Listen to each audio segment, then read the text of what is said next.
Howdy y'all, got the Bulldog on the channel. Working on half-ton Chevy pickup, 4.3, and it has an issue. Chevrolet has decided that you don't need to time a vehicle, we'll do it automatically.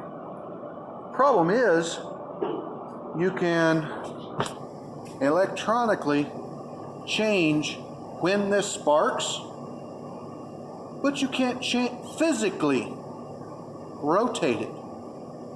So the gap that you're jumping will get really wide. When you're singing and this thing is advanced to, 20 degrees or 25 degrees, it might be jumping that far inside the cab. So everything has to be perfect. It can't be perfect because everything's mechanical. They retrofitted the old style with mechanical advance to a new style with electronic advance. That's why the 4.3, as well as the 5.7 and the 5.0, love to burn up the coil, because it might be jumping a gap that you could fit 50 cents in. 50 cents worth of dimes. So it blows a hole in the coil. What we experience on everything, but mainly the 4.3, the Chevrolet, the 5.7, the 5.0 have the same body distributor that this one has, except for this collar right here. If I can get down in here, you can't hardly see it, but you see there's a flat spot right there under my finger, and then it's round the rest of the way around. Well, the 5.7, the 5.0, they don't have that. And when you set the timing on those, you hook a computer up, pick the engine up over 1,000 RPM to where it takes over the timing, and you index the distributor. They say it's automatic, but no, you have to set it. You rotate the distributor to 0. So the computer has an index between the cam sensor and the crank sensor, so where they're both hitting at the same time. Well, that way the computer knows where everything is. What the 4.3 has this flat spot, and they have this keeper with flat grooves on it, to where when this is up on there, it's locked into place and it can't rotate. 9 times out of 10, this gear here is worn out. The teeth will get thinner and thinner. As they do, not only will it rotate back and forth, but it'll try to pick up out of there. This thing's plastic. That's why you gotta be careful putting it in a vise. You can't tighten it very tight, you'll bust it. It's plastic. So as the teeth start to wear, it starts to push up on it, and you can get quite a bit of wear on that. You get quite a bit of play. It gets to where the computer can't compensate anymore.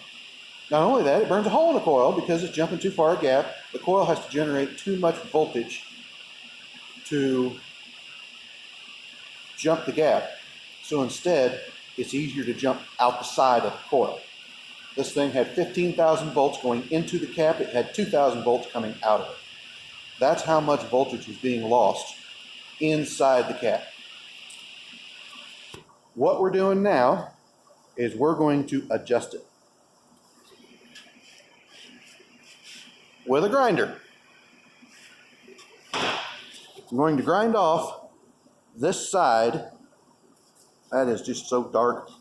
But I'm going to grind off this side here on both sides so that I can rotate that distributor maximum of maybe 10 degrees, 12 degrees, maybe 15.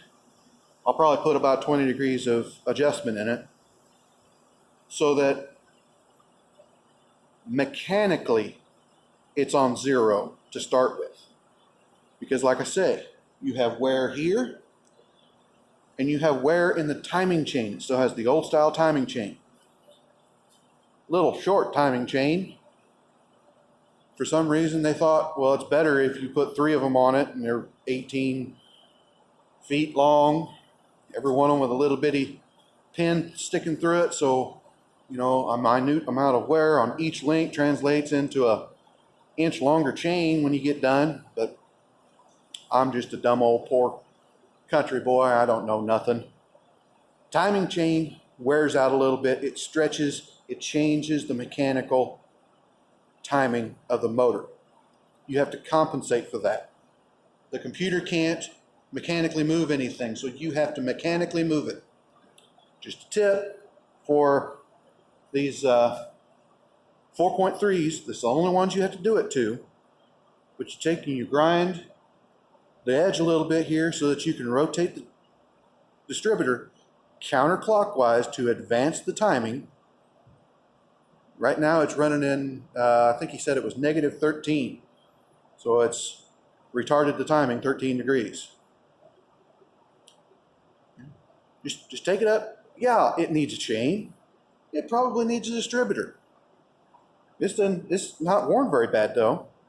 We can rotate that and get another 50,000 miles out of it. You're not going to get to the point where you're shelling the chain out for another 100 or better. And honestly, I don't know if I've ever put a chain in a 4.3. They'll run 300,000 miles and then blow up, and then you get something different. This distributor likes to wear out every 50 to 100,000 miles. The chain will get sloppy, but I've never seen one jump. So this is what you do to compensate for that. Like, comment, subscribe. You hit your bell notification down there, share it all around, and we'll talk to you later.